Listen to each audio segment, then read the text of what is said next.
ಇನ್ನು ಪ್ರವಾಸಿ ತಾಣಗಳ ಮೇಲೂ ಕೂಡ ಕೊಲ್ಲಿ ಯುದ್ಧದ ಎಫೆಕ್ಟ್ ತಟ್ಟಿದೆ. ಕಾರವಾರಕ್ಕೆ ಪ್ರವಾಸಿಗರ ಸಂಖ್ಯೆ ದಿಢೀರಂತ ಇಳಿಕೆಯಾಗಿದೆ. ಬಿಕೋ ಅಂತಾವೆ ಜೊಯ್ಡಾ ಮತ್ತು ದಾಂಡೇಲಿ. ಯಾವಾಗಲೂ ಕೂಡ ಪ್ರವಾಸಿಗರಿಂದ ತುಂಬಿ ತುಳುಕ್ತಾ ಇದ್ದಂತಹ ಪ್ರವಾಸಿ ಸ್ಥಳಗಳು ಈಗ ಜನರು ಬರದೆ ದಿಢೀರಂತ ಈಗ ಸಂಖ್ಯೆಯಲ್ಲಿ ಇಳಿಕೆಯಾಗಿದೆ.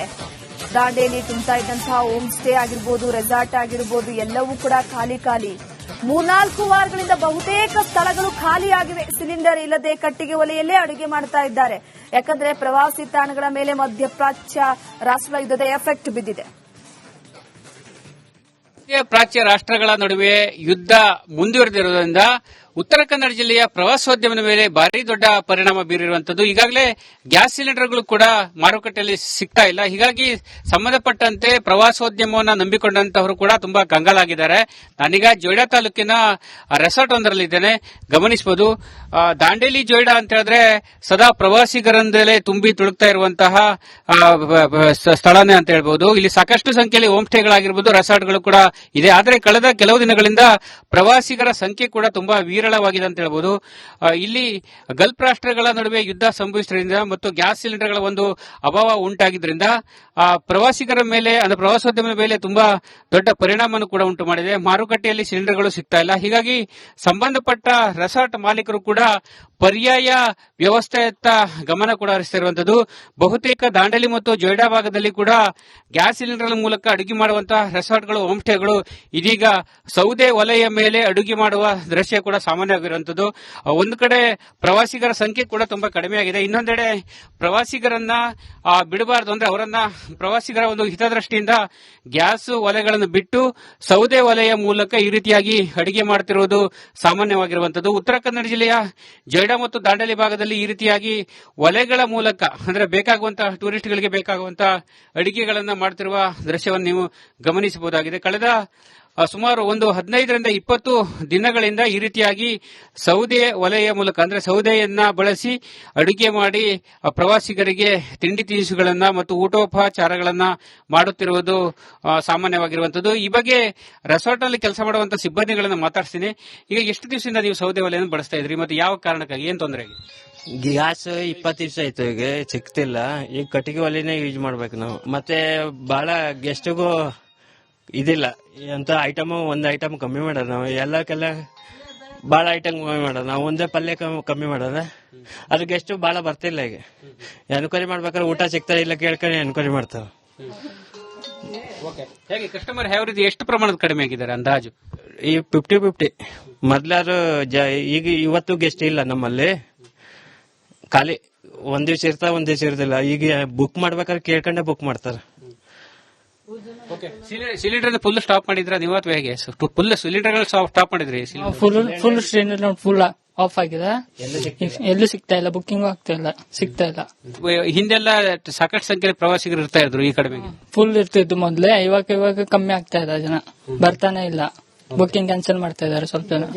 ಒಟ್ಟಿನಲ್ಲಿ ಗ್ಯಾಸ್ ಸಿಲಿಂಡರ್ಗಳ ಒಂದು ಸಮಸ್ಯೆಯಿಂದಾಗಿ ಈಗ ಕಟ್ಟಿಗೆ ಒಲೆಯ ಮೂಲಕ ಅಡಿಗೆಗಳನ್ನ ಮಾಡ್ತಿರುವುದು ಕಂಡು ಬರ್ತಾ ಇರುವಂತದ್ದು. ಇನ್ನು ಈ ಹಿಂದೆ ರೆಸಾರ್ಟ್ಗಳಲ್ಲಿ ಕೇವಲ ಬಾಯ್ಲರ್ಗಳಲ್ಲಿ ನೀರನ್ನ ಬಿಸಿ ಮಾಡೋದ ಸಂದರ್ಭ ಆಗಿರ್ಬೋದು ಅಥವಾ ಕ್ಯಾಂಪ್ ಫೈರ್ಗಳನ್ನು ಮಾಡಲು ಮಾತ್ರ ಕಟ್ಟಿಗೆನ ಬಳಸ್ತಾ ಇದ್ರು. ಇದೀಗ ಪರ್ಯಾಯ ವ್ಯವಸ್ಥೆಯಾಗಿ ಕಟ್ಟಿಗೆ ಮೂಲಕ ಅಡಿಗೆಯನ್ನ ಮಾಡಿ ಪ್ರವಾಸಿಗರಿಗೆ ಉಣಬಡಿಸ್ತಾ ಇರುವಂತದ್ದು.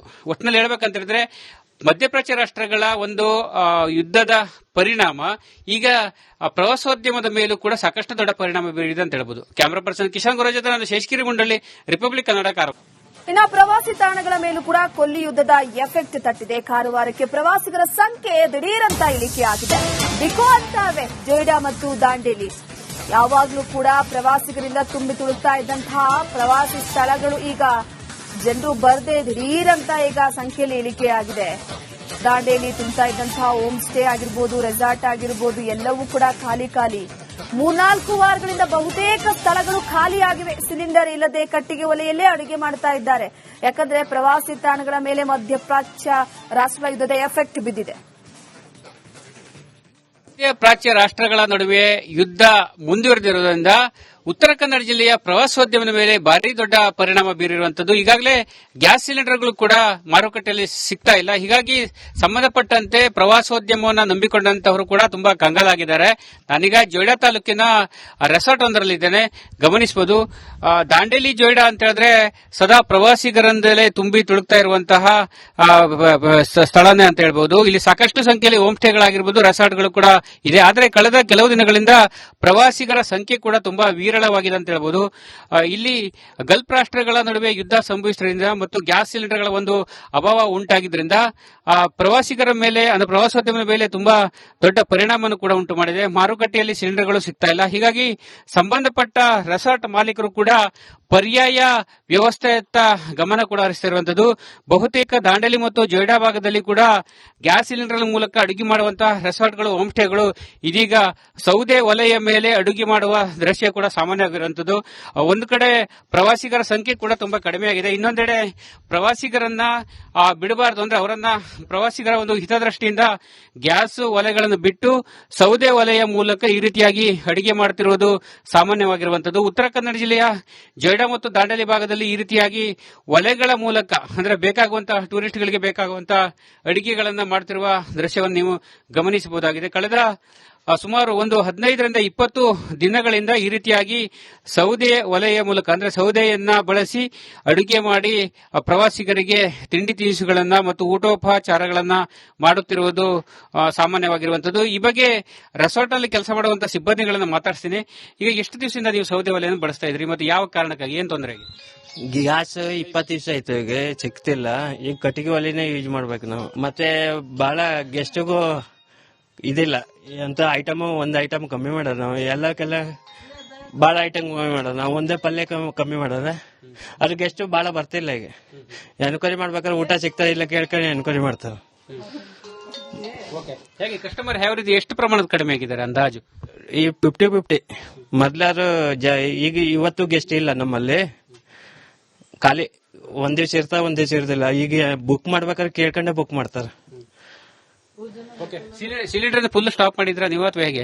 ಫುಲ್ ಸಿಲಿಂಡರ್ ಸ್ಟಾಪ್ ಮಾಡಿದ್ರಿ? ಫುಲ್ ಸಿಲಿಂಡರ್ ಫುಲ್ ಆಫ್ ಆಗಿದೆ, ಎಲ್ಲೂ ಸಿಗ್ತಾ ಇಲ್ಲ, ಬುಕ್ಕಿಂಗ್ ಆಗ್ತಾ ಇಲ್ಲ, ಸಿಗ್ತಾ ಇಲ್ಲ. ಹಿಂದೆಲ್ಲ ಸಾಕಷ್ಟು ಸಂಖ್ಯೆಯಲ್ಲಿ ಪ್ರವಾಸಿಗರು ಇರ್ತಾ ಇದ್ರು, ಈ ಕಡೆ ಫುಲ್ ಇರ್ತಿತ್ತು ಮೊದ್ಲೇ. ಇವಾಗ ಕಮ್ಮಿ ಆಗ್ತಾ ಇದೆ, ಜನ ಬರ್ತಾನೆ ಇಲ್ಲ, ಬುಕ್ಕಿಂಗ್ ಕ್ಯಾನ್ಸಲ್ ಮಾಡ್ತಾ ಇದಾರೆ ಸ್ವಲ್ಪ ಜನ. ಒಟ್ಟಲ್ಲಿ ಗ್ಯಾಸ್ ಸಿಲಿಂಡರ್ಗಳ ಒಂದು ಸಮಸ್ಯೆಯಿಂದಾಗಿ ಈಗ ಕಟ್ಟಿಗೆ ಒಲೆಯ ಮೂಲಕ ಅಡಿಗೆಗಳನ್ನ ಮಾಡ್ತಿರುವುದು ಕಂಡು ಬರ್ತಾ ಇರುವಂತದ್ದು. ಇನ್ನು ಈ ಹಿಂದೆ ರೆಸಾರ್ಟ್ಗಳಲ್ಲಿ ಕೇವಲ ಬಾಯ್ಲರ್ಗಳಲ್ಲಿ ನೀರನ್ನ ಬಿಸಿ ಮಾಡುವ ಸಂದರ್ಭ ಆಗಿರ್ಬೋದು ಅಥವಾ ಕ್ಯಾಂಪ್ ಫೈರ್ಗಳನ್ನು ಮಾಡಲು ಮಾತ್ರ ಕಟ್ಟಿಗೆನ ಬಳಸ್ತಾ ಇದ್ರು. ಇದೀಗ ಪರ್ಯಾಯ ವ್ಯವಸ್ಥೆಯಾಗಿ ಕಟ್ಟಿಗೆ ಮೂಲಕ ಅಡಿಗೆಯನ್ನು ಮಾಡಿ ಪ್ರವಾಸಿಗರಿಗೆ ಉಣಬಡಿಸ್ತಾ ಇರುವಂತದ್ದು. ಒಟ್ಟಿನಲ್ಲಿ ಹೇಳ್ಬೇಕಂತ ಹೇಳಿದ್ರೆ ಮಧ್ಯಪ್ರಾಚ್ಯ ರಾಷ್ಟ್ರಗಳ ಒಂದು ಯುದ್ಧದ ಪರಿಣಾಮ ಈಗ ಪ್ರವಾಸೋದ್ಯಮದ ಮೇಲೂ ಕೂಡ ಸಾಕಷ್ಟು ದೊಡ್ಡ ಪರಿಣಾಮ ಬೀರಿದೆ ಅಂತ ಹೇಳ್ಬೋದು. ಕ್ಯಾಮರಾ ಪರ್ಸನ್ ಕಿಶನ್ ಗುರು ಜೊತೆ ನಾನು ಶೇಷಗಿರಿ ಮುಂಡಳ್ಳಿ, ರಿಪಬ್ಲಿಕ್ ಕನ್ನಡ, ಕಾರವಾರ.